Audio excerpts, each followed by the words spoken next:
Happy New Year, Titi Fam! Saktong-sakto dahil ngayong araw na ito ay magbubuo tayo ng TT Racing Gaming Chair Max Royal Black Edition.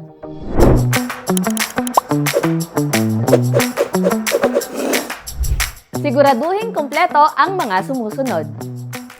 Backrest, seat base, armrest, multi-tilt mechanism, wheelbase, gas lift and cover, 5 pieces ng casters, side covers, Allen keys and screws, and head and lumbar pillow. Ikabit ang mga caster sa pamamagitan ng pagpasok ng mga metal connector sa mga butas. Ikalawa, ikabit ang hydraulic piston at tiyaking natatakpan nito ang gitna ng wheelbase. Pangatlo, siguraduhin tanggalin muna ang mga M8x25 screws upang makabit ang armrest sa seat base. Gamit ang Allen key, higpitan ang mga screws.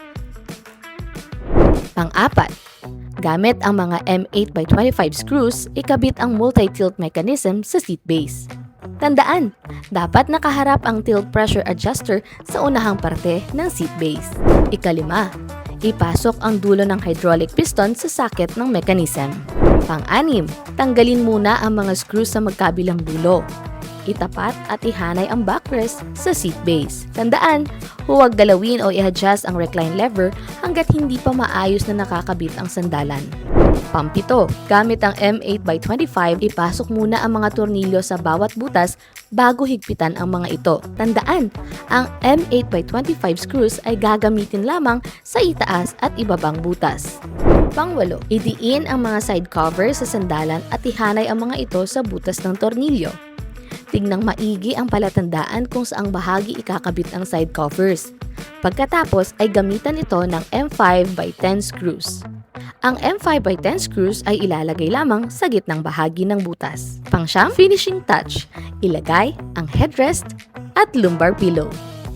Mga dapat tandaan at isaalang-alang. Una, huwag munang higpitan ng todo ang mga bolt hanggat hindi pa tapos ang pagbuo ng upuan. At pangalawa, huwag umupo sa armrest o sa gilid ng upuan.